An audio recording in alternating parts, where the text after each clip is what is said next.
Roderick Morrow is here. We got Chris Broussard, the Odd Couple with Rod Parker. That's 7 to 10 on 7 to 10 iHeart. And then you have another show. App, SiriusXM 83 and Fox Sports Radio.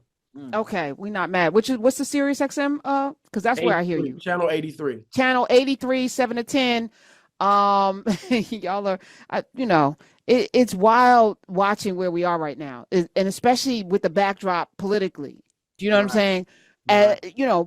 Sports and our politics tend to run. I don't know where we are right now, though. I'm completely confused by the state of our union, and I don't have answers. Chris Broussard, do you have any answers for where we are and what's happening? I mean, that's such a loaded question. It is. Are we talking about the Black community? Are we talking about America as a whole? Yes. Yes. I'll give you a specific example. What do you think about like the reaction to like Harrison Butker's speech, which was a religious speech at a religious institution, versus and the kind of the support, or at least tacit support that he's getting from the league and fellow players, compared to like say Kaepernick just a few years ago, where it was like, this is a big distraction. You got to get out of here for that. And I see people making that comparison a lot. What do you think of it? I don't think those are comparable. First of all, Kaepernick was great.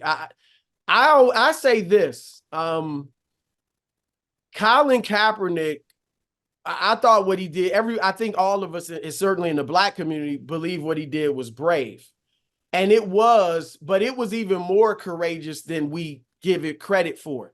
Because if a superstar does that, if Kaepernick had done that a couple years earlier when he was like one of the best quarterbacks in the league, it wouldn't have been an issue. Right. But when he was now a second string coming off the bench, now he really put his career in jeopardy. All right. And so I think we have to understand that, look, if LeBron James did what Kaepernick did, if Patrick Mahomes did what Kaepernick did, you think they would be out of the league? No. Your production has to exceed the level of quote unquote distraction that you bring. Oof. And if it does, like if LeBron or Mahomes did something like that, it may have become a big trend. And even with Kaepernick, obviously he was out of the league, but still a lot of players started kneeling and even teams and stuff like that. But look, Marshawn Lynch was sitting during that whole time. And because he was still a highly productive player, it wasn't a big deal. So I think these are two different. But as far as Butker, look, I said this, we debated on our radio show. If he can't go to a Catholic university and give a speech that is wholly in line with Catholic beliefs and principles for 2,000 years. Pause. Is it? Is it in alignment? I grew up Catholic. I was raised Catholic. So do you believe this? Well, what are you referring to? The whole thing that, all of these young ladies that are getting degrees, right? This is not all male school, right? Should be homemakers. He didn't say that. And he never deterred women from going out in the workplace. In fact, he said, many of you will go on to do great things. I think what he was saying was, if you are a homemaker, it shouldn't be devalued.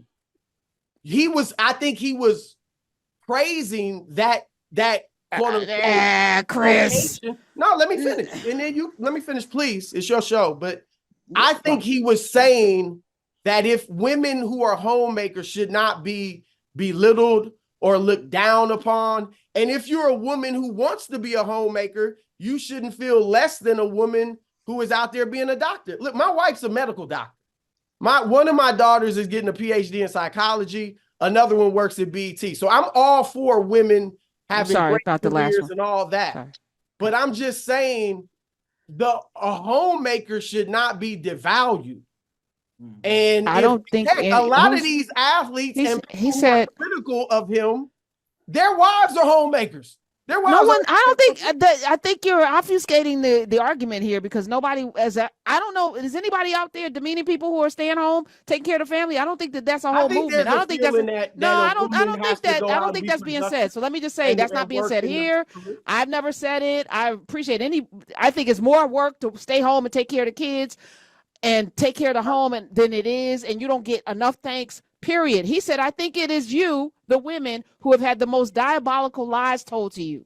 He said, some of you may go on to lead successful careers in the world, but I would venture to guess that the majority of you are most excited about your marriage and your children that you bring into this world. I can tell you that my beautiful wife, Isabel, would be the first to say that her life truly started when she started living her vocation as a wife and a mother. That's not what you're saying. That's his personal situation with his wife. And he's saying, I'm venturing at a Catholic university. Now, he might be wrong, but he's saying his opinion at a Catholic university is that I'm guessing most of you want to be homemakers. Now, he might be wrong about that, but that's his opinion. He can't state his opinion. Well, and again, he never deterred a woman from going out and having but you are saying it's a diabolical lie. Nobody's telling anyone lies. You're giving a commencement speech at a university, at a college. You're giving a commencement speech to an entire student body. And it's weird to me. I mean, I just heard an incredible speech that Dr. Daniel Black, where he started, here they come, y'all, here they come. And he really inspired all of those young people to walk into their purpose and themselves and the Holy Ghost and all. I mean, it was a spiritual speech. It had God all throughout it. It didn't denigrate if I was a young lady sitting in there and have no aspirations to get married or anything, I would feel some ways about having somebody say, I've been lied to. Like I'm not smart enough to think for myself. Like it was a very kind of like backhanded speech, and defending it is interesting. Is a choice, I guess. I honestly, I have no problem with it. I don't think it was determined. Okay. My prayer, I raised 2 daughters. Like I said, they're very successful. We're very academically inclined and smart. And my prayer for them was that they grow up and be women of God first. Now, whether they want to be a lawyer, whether they want to be an accountant, whether they want to be a school teacher or a housewife, whatever their choice was, I was going to support. But my main focus was I want y'all to grow up and be women of God. And so, look, if they don't get married, are they still? Hold on, Chris. So if they don't get married and have children, are they women of God? Yeah. Can they be women of God? Absolutely. Okay. So the marriage and the children doesn't undermine their relationship to God. No, not at all. Okay, because I feel like that's what Butker was saying. I think it's interesting because I think we're reading into it personally, but yeah. I would just throw this out. The Kansas City Chiefs have a player on their team, Rashee Rice, who was going, 100-something miles an hour and put all sorts of lives in danger. And no one is trying to get him off the team or out of the NFL. But this guy gives a speech at a conservative Catholic university where a lot of belief things he said were in line with Catholic theology, and he's criticized.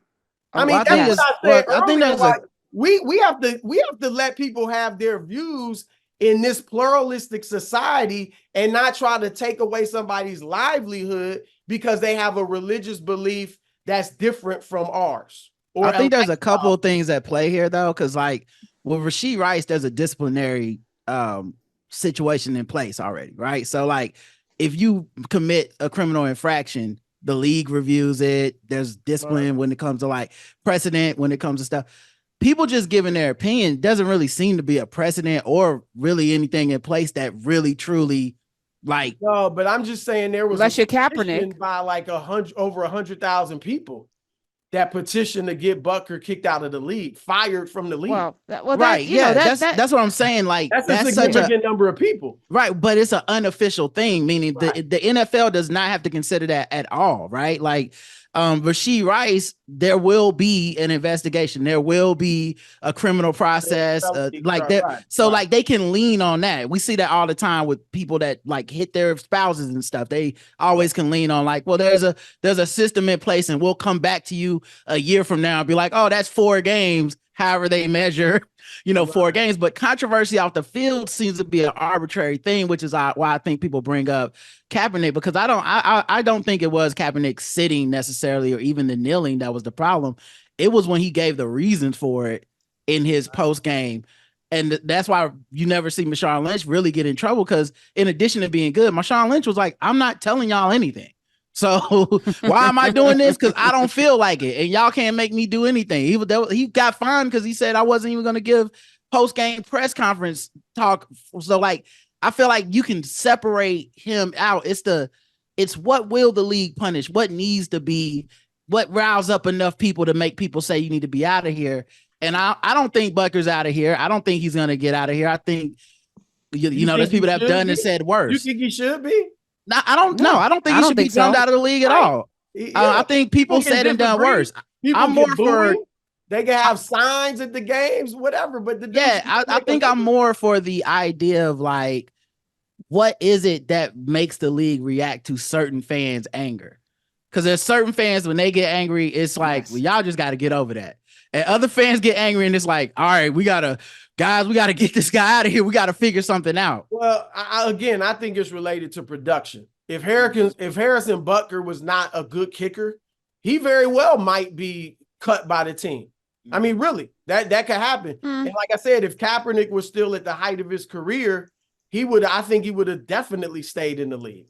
But it's you know, a backup quarterback. And again, I think he should have been in the league for sure.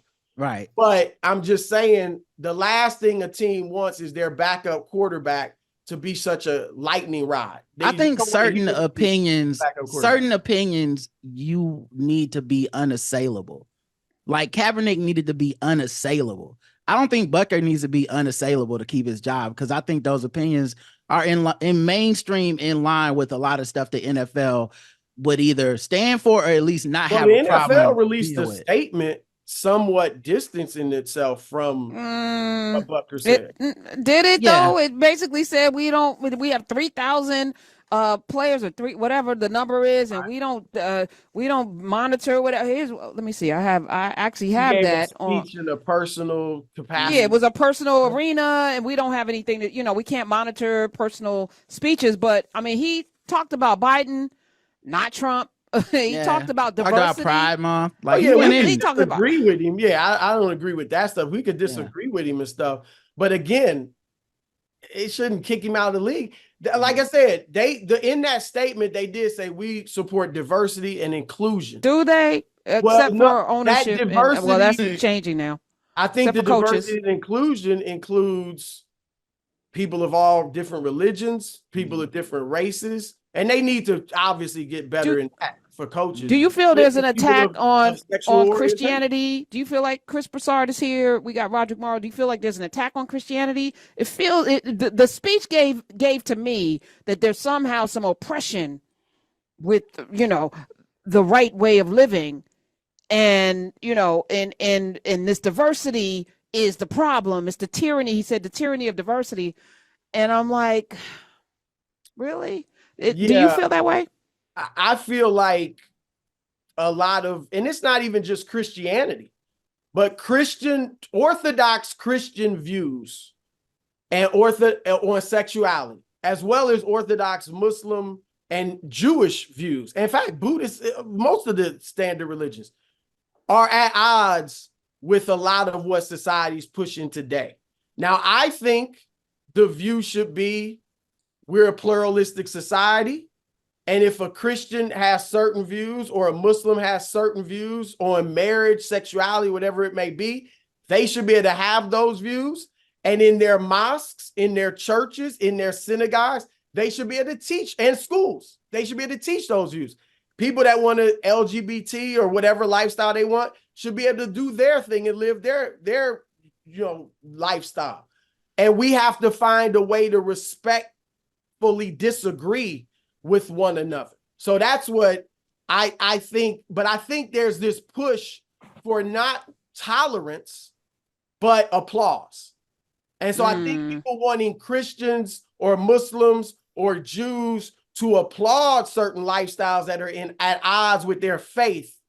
That's where I think people feel like, well, look, I can live beside you and respect you, and we can be friends and stuff. But I don't agree with your views based on my religion, and don't try to make me agree with your views. I think I would settle for like them not banning books and going at people in public schools. Cause like there are some places where I feel like there's overreach, where you can have your own personal in your house, in your church or whatever, but taking it into the public square and being like, now these are my rules, they're gonna be rules too. Especially in America, because we definitely you breaking up. You're breaking up, like, Roderick. I don't know why your internet. I mean, I don't think you can control 5G, but I think he was saying different. Yeah, I was trying. Am I still breaking up? No, you good now. Breaking up now. I don't know. What okay. You did. Basically, it would be cool if in the public square it was just, here's my personal beliefs and I live by that set of rules. But once it gets to, we're going to ban every book that mentions LGBTQ people. We're going to say stuff like DEI is somehow also a religious issue, which I don't know how you know what I'm saying? So like there's an overreach, and I think you're seeing people push back to the overreach because it's not necessarily just, I think if it was what you said, Chris, and people lived in that way, I can't change your heart and mind. So you get to decide in your house how you going to do your thing. But I think what you're seeing people push back against, especially when it's becoming like a political empowerment to it, it's no longer just, it's my opinion. It's my opinion. And also you can't do this and you better not learn about that. And that's why I think you're getting a lot of anger. I think the overreach is like the LGBTQ, look, do you, be how you want to be. But you don't necessarily need to teach that to young children in the school. And I'm not even talking about just that, but sexuality in general. I think they're teaching let the parents teach about the sexuality. If you want to teach about sexuality in school, teach it biologically. As far as how what does that look like? What is that? Like the zygote, the sperm enters the womb? Well, you teach about you're going to show how that happens? The biological aspects of sex. Let the families teach about the different morality or views they want with sex. We got a minute before we got to go. Roderick Morrow is here. Chris Broussard. Just before I let you go, Trump or Biden? Neither is getting my support. Real talk. Oh my God! Oh my God! Fuck y'all! God damn! Oh, you strong Biden?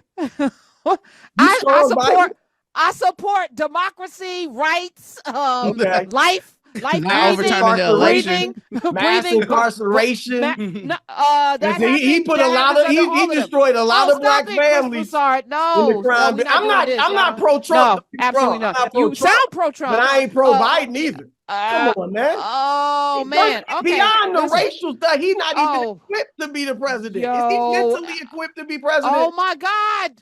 We get two choices, and I think of the two choices. More than two choices, actually. No, we don't. Not coming up November. I promise one of the two of them will be president, Chris. And if that's wrong, if I'm wrong, you can come back and tell me I was wrong. It's sad that those are only two choices. It's sad, but we got to do what we got to do, bro. I shouldn't have said hello to you in South Orange. All right, I love you though. All right, Chris Broussard, it's amazing. Thank you for being here. Oh no, have me on again if you want. Maybe we can have this. We're gonna have you on November 6th. I don't know. Chris Broussard, check him out. Fox Sports, Odd Couple, 7 o'clock.